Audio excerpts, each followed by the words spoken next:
Okay guys, so let's continue. So in the previous video, we talked about minerals and the crystallographic axis.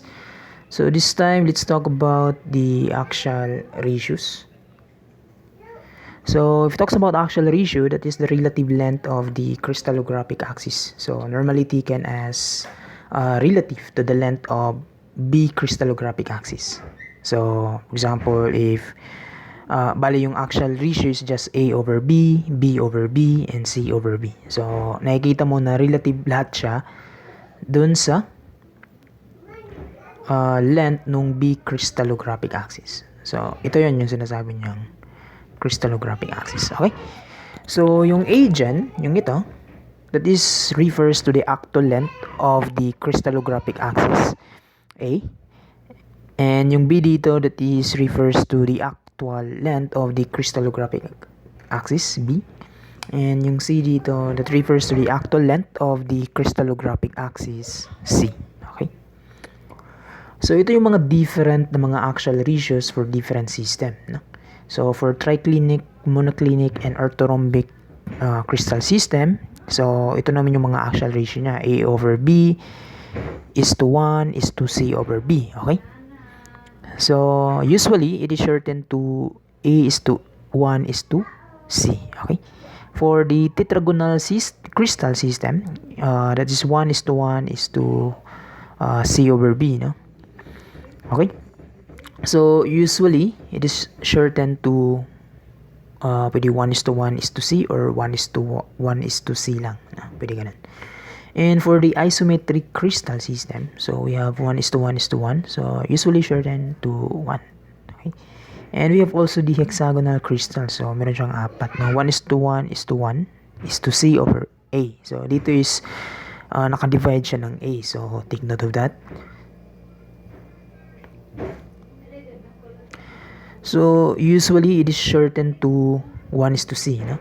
So, ibig sabihin nung C over A, that is, the C axis is C over A times longer than the A axis. So, ganun yung ibig sabihin yan. Okay? So, C is C over A times longer than the A axis. Sige lang, so sa calculation is makikita nyo man din yan. So, aside from the axial ratios, we have also the Wiss parameters. So, yung Wiss parameters is just the intercept of the crystal faces. So, ganun, no? So, for this figure, yung nakita yung shaded na face na yan, na shaded blue. So, yung Wiss parameter niya is infinity nung A, infinity nung B, and 1C. So, ibig sabihin, that is intersects only one of the crystallographic axis. So, since dito yung, niya, sa C yung 1 niya, so, ibig sabihin, nag-intersect yung face na yan dito sa C axis. Okay? This one naman, yung nakikita nyo yung shaded na blue na yan. So, makikita nyo kung ipoproject mo yan, ipoproject mo yung shape na yan.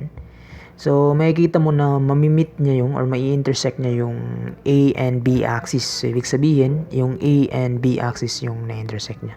So, hindi niya na-intersect yung C, kaya infinity, no? So, pag ganito, nakikita mo na yung 1 is andito lang sa dalawa, ibig sabihin, that is intersects two of the crystallographic axis. Okay? So, in this case, that is A and B. Okay? And we have also this case 3. So, makikita mo dito. So, pag i-project mo to, so, makikita mo na mamimit niya yung tatlo, no? Kung i-project mo yan, no? So, probably, i-project mo yan. So, mamimit niya to, kalawanan, no? Project mo lang yan. So, yung Wiss parameter nito is 1A, 1B, and 1C. So, makikita mo dito na may 1 yung A, B, and C. So, ibig sabihin that intersects all three axes, which is, yun na nga, yung A, B, C crystallographic axis. So, ganun lang naman yung Wiss parameter. So, yung Wiss parameter na to, ito yung ginagamit natin para ma-determine natin yung Miller indices. Okay? So, similar indices yun yung ginagamit natin para makompute natin yung mga angle ng mga faces natin. Okay? Yung rho tsaka yung phi angle. Okay? Yun din yung importante din yan for crystallographic calculation. So, anyway, yung Miller indices naman. So, the Miller index for a crystal face is found by first determining the parameter. Ano yung parameter? Yan yung Weiss parameter. Okay? So, kailangan lang natin ma-determine kung ano yung intercept niya. No? Ano yung intercept nung face. No? Once ma-determine na natin yan, so, kailangan ma-extend mo. Probably, ma-meet niya yung tatlong axis. So, alam mo na yung Weiss parameter nun. So, yun yung first mong i-determine kung ano yung nature ng crystal face. Kung anong axis may intersect siya. Second is kailangan mo siyang i-invert. No? What we mean for i-invert is i-divide mo siya. No? Parang reciprocal niya. No? And the third is clearing out the fraction. So, we only take the numerator and yun na yung Miller indices. Though, meron tayong rules in writing for the Miller index. No? So, ito yun, yung rule. The Miller index is written inside the parentheses with no comma. Okay? So, parang ganito yung itsura. 110. Okay? So, for example, so if yung crystal face natin sa perimeter of 1A, 1B, and infinity C, so inverting the parameters would be 1 over 1, 1 over 1. So, yung mga parameters na to, yan yung magiging yan yung magiging denominator niya. So, 1 over 1, that is yung Miller index pala is hindi yung numerator, no? Yung quotient nung inverted parameters. Okay? So, sorry for that. So, 1 over 1, that is 1. 1 over 1, that is 1. And 1 over the infinity, that is 0. Right? So, this would become 1, 1,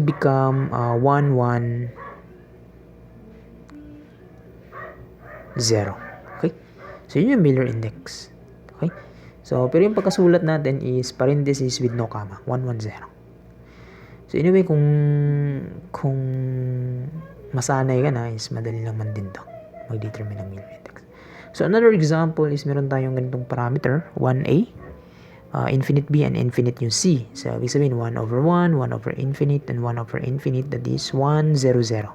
Okay, yan yung Miller index. Diba? Madali lang. Negative 1, dito naman sa case na to is positive, right? Positive yun dito, no? Paano pag may negative? So, may rule din yung Miller. So, nilalagyan ng ganito. Okay?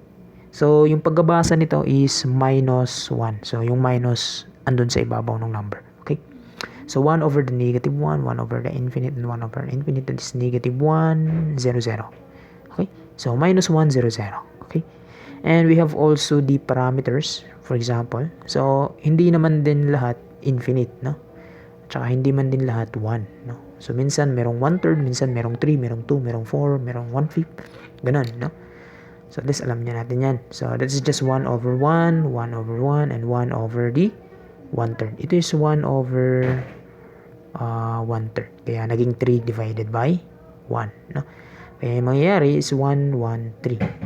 So, kung vice versa naman, ganun pa rin, i-invert mo lang to, yun yung makukuha mo na yung parameter, di ba? 1 over 1, 1 over 1, and 1 over 3. So, yun yung parameters. So, I hope klaro tayo dito, ha? Sa Miller index. Okay, so, paano naman natin siya gamitin dito sa crystal, no? Parang crystal ito. Ganito lang yung tsura sa atong crystal, okay? So, yung makikita mong shaded part na yan, so makikita mo that intersect at 3 crystallographic axis, no? So, kaya meron siyang 1, 1, 1. So, itong wag yan. Let's see. Okay na lang. So, itong phase na to, so makikita mo na that only intersect at the c-axis, kaya 0, 0, 1. Okay? 0, 0, 1. So, dito ka naman sa negative c-axis. So, parang ito. Nandito ka sa negative c-axis. Yung makukuha mo is itong, diba?